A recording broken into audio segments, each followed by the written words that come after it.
Morning guys, welcome back to The Rustic Wife. I'm Alana. So today I am out in the garden. We're working on harvesting some things that are still coming along here and that we need to get out before the cold weather hits. I hope you can hear me over the wind. It's quite windy today. But what I'm going to do first is we're going to harvest pumpkins and squash. But there's one squash in particular that I want to show you, and that is one that I hand pollinated. Now, our squash and pumpkins, there's 3 different varieties of squash and some pie pumpkins, and they're all grown in the same patch. So pumpkins and squash are famous for cross-pollinating. So what I've done is I have segregated this squash by hand pollinating it, and I put little clothes pegs on the blossoms and hand pollinated it so that I know I would have this squash that I could gather seeds from, and that I know that those seeds will be true for next year. So I'm going to show you the squash, and I'm going to show you how I saved the seeds from it, and I will actually show you the video I did on how I hand pollinated that so you can save true seeds.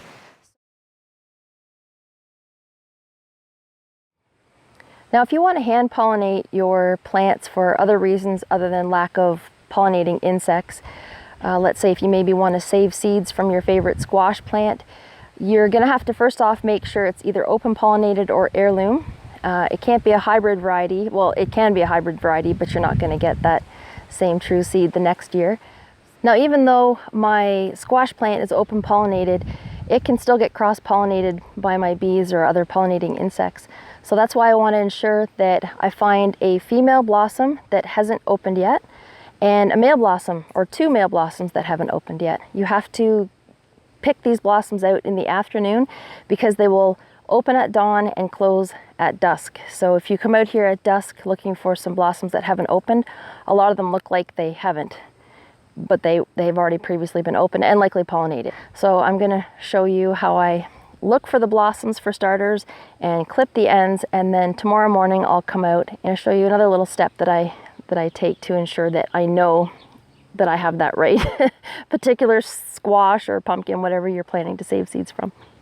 So these are my butternut squash here, and here is a flower that's already been open, and you can see this is male, and on the inside it's got the stamen.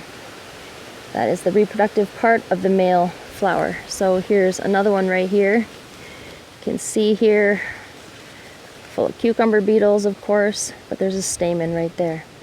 And at the base of the flower, it just goes the petals and then to the stem. For the female flower, here's one that's open. Right here, almost looks like it is a miniature fruit of the butternut squash. That's considered the ovary. This here, that is called the stigma of the female. That's the female reproductive parts. So your pollinating insect will crawl across the stamen of the male plant flower and then pollinate the stigma of the female flower. I've picked off a male flower right here so you can see the difference. So when you're looking at these flowers, again, you can see the little fruit that's formed, the ovary, just below the petals of the female flower. Once this flower has been pollinated, this fruit will begin to swell and the flower will wither and fall off. If it has not been pollinated, the whole fruit will wither and fall off.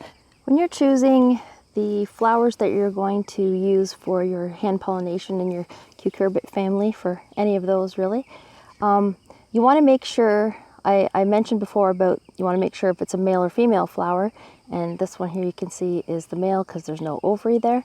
But you also want to make sure it's going to be a flower that will open tomorrow, and you can tell the difference between one that's going to open tomorrow or maybe the next day. This one will open tomorrow. You can see it's orange, and you can see right here the petals, they're kind of starting to open a little bit right there. So that's a good one to pick to put the clip on it, so you can do your hand pollination the next day. So an example of one that is ready to open in 2 days, I'll find one for you. I just picked 2 male flowers right here, and you can see the one on the left. That one is more brightly colored. You can see the beautiful orange of the flower that's Gonna open up there tomorrow, and then the one on the right, it's not as brightly colored. You can see it's a little bit orange there. So you know this one will open tomorrow, and this one will probably be ready to open the following day. So for your hand pollination, you're gonna wanna pick the one on the left. And here's an example of one that likely opened this morning and has been, the pollen's gathered from it, and now it's wilting. So you don't want to get those. The same thing applies to the female flower. You can see this is female. You got the little ovary there of the squash, and you can see that the flower is nice and bright. And that one is not opened yet, but will probably open tomorrow. So what I'm going to do is I'm going to put a clothes peg on the end of that one, because I don't want that to open before I can get down here, and the bees may come and take the pollen. So here's another female acorn squash, and that's probably going to open tomorrow. So we are just going to put a clothes peg on that, and then I can come back tomorrow and have a look and pollinate it by hand with the pollen from the male flower.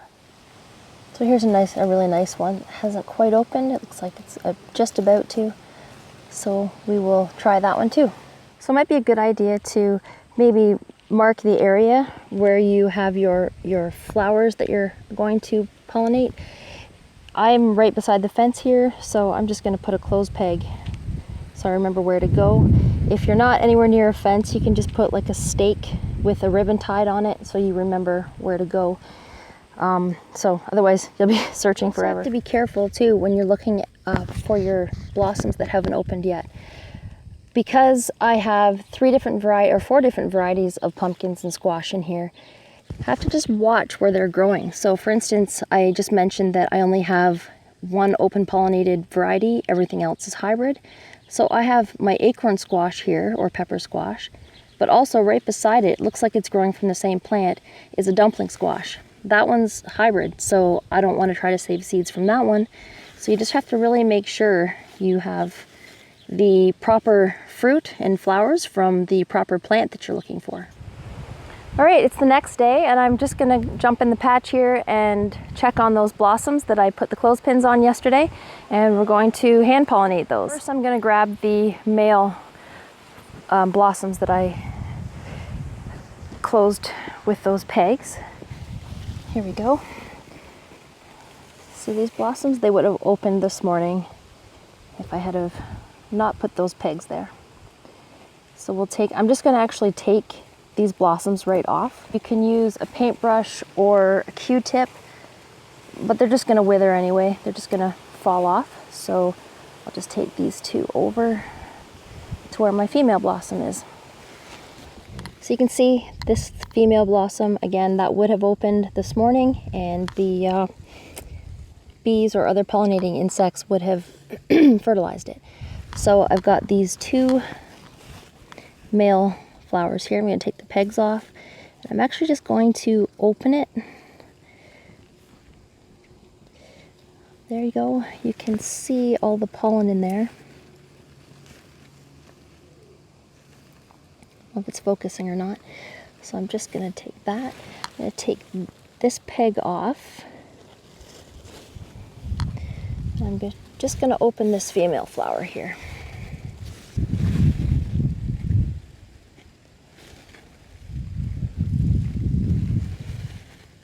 There. And that's going to expose the reproductive parts of the female flower. So I'm going to take this, the stamen of the male flower, and I'm going to just rub the pollen onto the stigma of the female flower.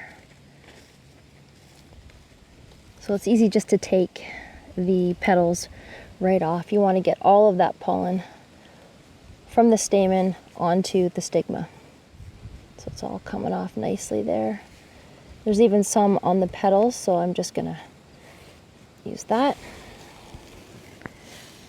And I'm going to open up another one here so I can expose the stamen of this male flower, and you can see all of the pollen there.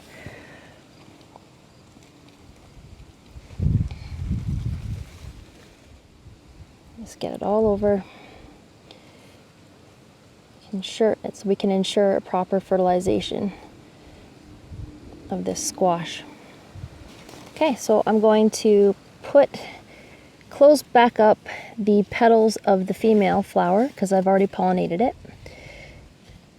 And then I'm going to put that peg back on there. I don't want another bee or pollinating insect to come in with some pollen from, say, a pumpkin or a butternut squash or something like that. So I'm just going to close that up.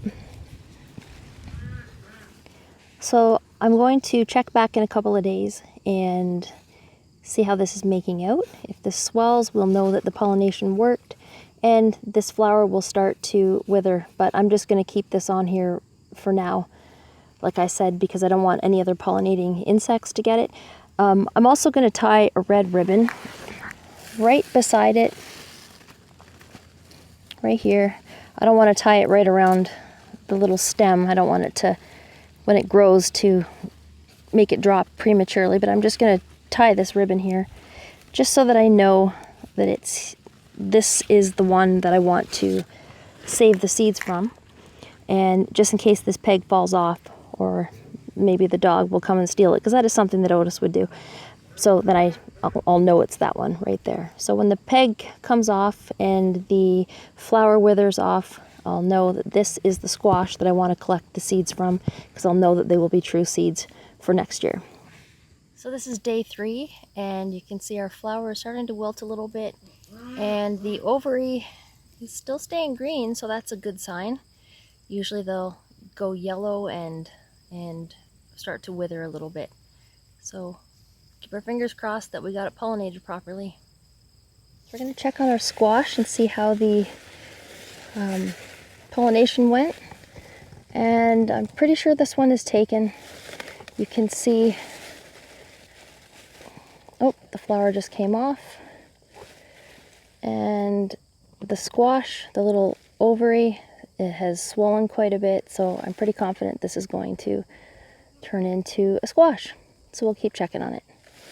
Remember I told you to make sure you do a couple, like maybe 2 or 3, and this is the reason why. So we didn't get the first one pollinated.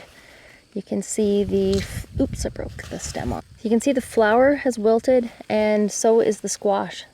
Well, the little ovary, it's not into a squash just yet. You can see it's all puckering and it's yellowed, so that one did not work. So that's why I always say you should do a few of them, just in case. If you really want to get your seeds, then you should do a couple, 2 or 3 anyway. So I'm going to show you our squash that we pollinated here. It's getting bigger, so I think we're good. I think we're going to have a squash here that we can collect seeds from and save for next year. Check on the squash that we hand pollinated here. You can see it's getting big and green.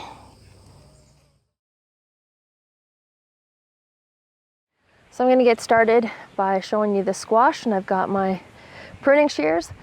And so before you pick any squash or pumpkin, you want to make sure they are ripe. Check on your seed packet to see how many days your seeds take from planting to harvest. It could be 110 days, it could be longer, shorter, but check your seed packet. Another way to tell is when your foliage is dying off. You also want to take a look at the stem. If your stem is dry and hard, then you know that's also another indication that it's ready to pick. And also this patch, that is the spot where the squash was actually touching the ground. If that's yellow, it's not ripe yet, but since you can see that this is orange, that is ready to pick. Also too, if you take your thumbnail and you try to pierce the skin with your fingernail, if it doesn't easily pierce, you know that's another indication that it's ready to harvest.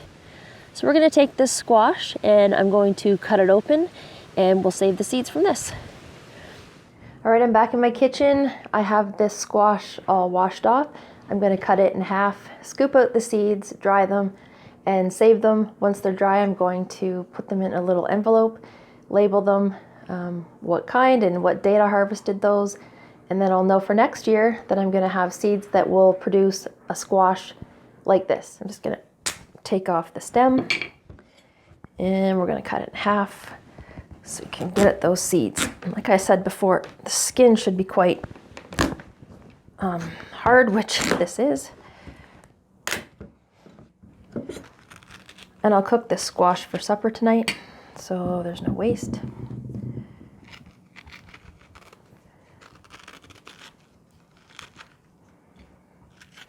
Make sure you get all those seeds out of there.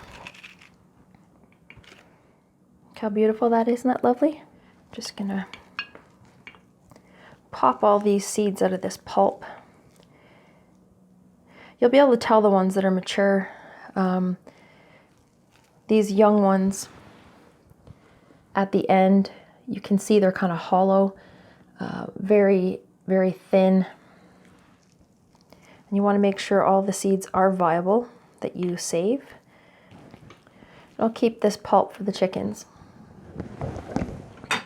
Just going to put these into a colander. I'm going to wash them off, I should say.